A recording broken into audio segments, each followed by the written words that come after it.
Again any day of the week. Folks, this has been What Else We've Been Watching. We're going to move on to Australia's favourites 15 minutes time period. It's where we play our House of Games.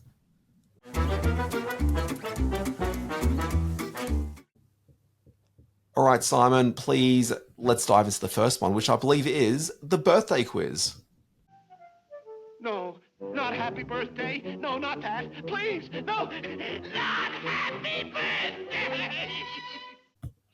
All right, let's do this, Dan Barrett. Birthday quiz. Let's see if you can guess what binds all these big stars. July 28, 1974, Hannah Waddingham. July 30, 1969, Simon Baker.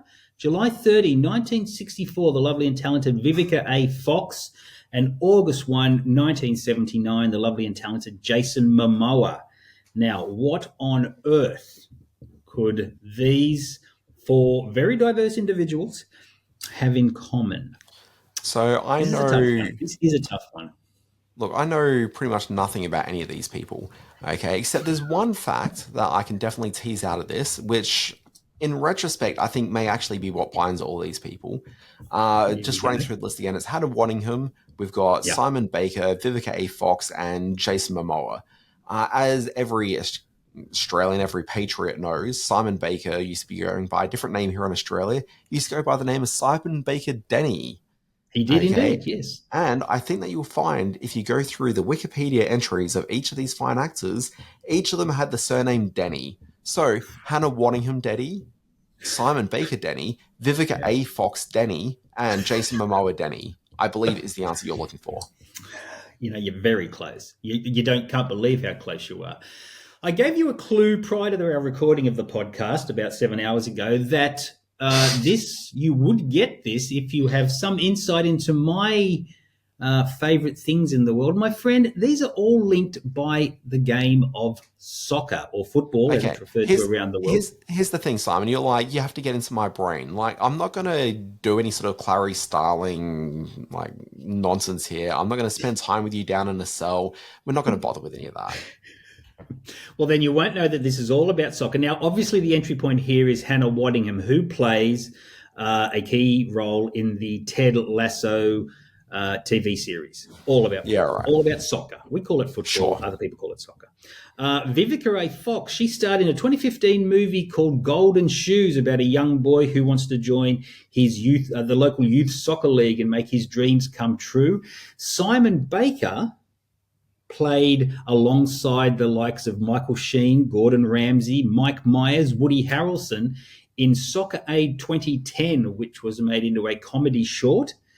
And Jason Momoa, and you'll get a bit of a laugh out of this, played soccer alongside Superman Returns actor Brandon Routh for the Norwich Warriors, a varsity soccer team in the mid-1990s, both of whom scored terrific goals at key moments in that team's climb to the championship that year. So, hey, if you don't know that Jason Momoa played soccer in the mid-90s with Brandon Routh, are you really a Superman fan is what I want to say. But, hey, that's on you, Dan.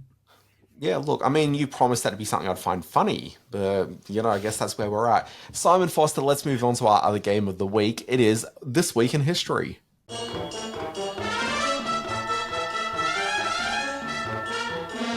All right, I reckon this is a walk-up start for you. You're going to get all of these, and if you don't, you're not paying attention. July 29, 1988, the South African government bans which film?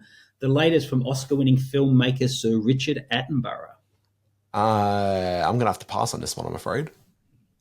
It was called Cry Freedom. It featured Kevin Kline, and it was the story of Denzel Washington as the activist Steve Biko, a prominent figure in the anti-apartheid movie and the South African government. And we had some choice words to say about our friends in Johannesburg prior to recording this segment. So hello to everyone listening in Johannesburg and other parts of that region. August 1st, You know what was disappointing about our conversation about Johannesburg? What? I never got to do my impersonation of the security guard from Lethal Weapon 2. Do you mind if I give it a go? Give it a shot. But you blick. Sorry, let's go on. Diplomatic community. Yeah. August 1st, 1971, the Sonny and Cher Comedy Hour debuts on CBS-TV with which beloved vaudevillian-turned-comic actor as their first guest? Here's the thing. I shouldn't know this. There's no reason I should know this, but I just happened to be listening to a podcast about 3 or 4 weeks ago where they were talking about this. Jimmy Durante. It was Jimmy Durante. And while we're in the mood for impersonations, let's do our Jimmy Durante. Everybody wants to get in on the act. Thank you, everyone. You know what? Here's the thing. Outside of knowing that he was on the Sonny and Cher Comedy Hour's first episode, I actually have no real connection at all to Jimmy Durante. Trust me, he sounds like that. And August 1st, 2020, which actor passed away on this day, having once uttered the line, "Where we're going, we'll never be sick, we won't get any older, and we won't ever die." Here's the thing. An extra point for naming the film. The thing is, like you've got here in the brackets here, extra point for naming the 1985 film.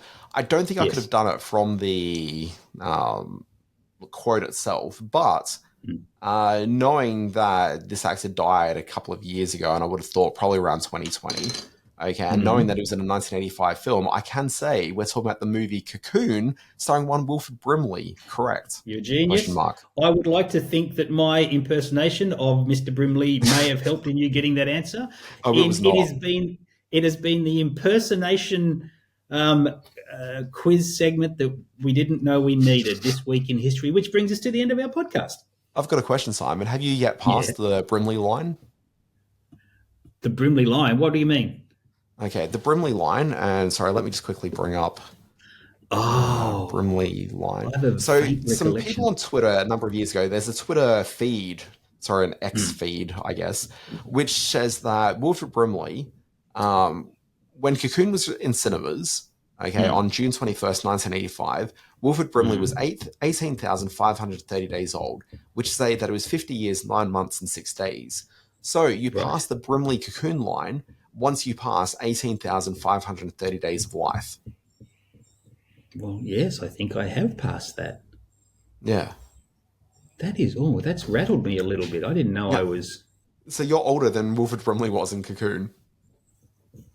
Jesus Christ, Daniel. What are you dropping that on me for? Oh, my God. I had a very similar life incident when I realized I was older than Balky and Larry from Perfect Strangers. And that was some time ago now. Yeah, I can see that. That would shake you to your core. All right, let's finish this. I've still got to the 12th of March, 2031. Before you clock over the Brimley line. Yeah. Oh, no, that's well behind me now. I've got to do more with my life. I've got to get out of here, Dan. Okay, let's take care of that then.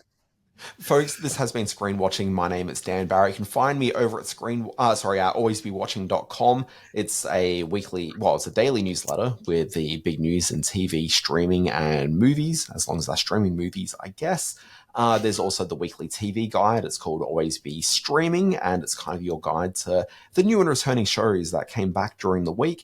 And then also in the last fortnight, I've launched Always Be Chatting, which is a weekly interview series. It's a weekly deep dive into all people from things that you might be interested in if you read the Always Be Watching newsletter. Screen-space.net is where you can read my rantings. And there's a whole lot of screen watching socials. Facebook at Screen Watching Podcast, Threads and YouTube at Screen Watching, and give us an email shout out, screenwatchingpodcast@gmail.com. Is it just me, or did this feel like our first podcast? There were things that went on in this podcast that that caught me completely off guard. Well, look, my favorite part was when my daughter ended up opening a door and just walked straight in and started going through the cupboards next to me. Yeah, and my favourite part was when somebody continually tried to ring me, despite me trying to turn the phone off, which anyone watching the YouTube feed will see me ducking up and down under the table. So it's really made for a fascinating podcast. Not to mention all the work you're going to have to do on the intermission to clean that the fuck up. Oh, great. And the conclusion as well. Thank you, Simon. Again, it shows who does the editing on this podcast and who doesn't. Folks, we're going to leave you with our final impersonations from Lethal Weapon. You blick. Diplomatic immunity. We'll be back next week.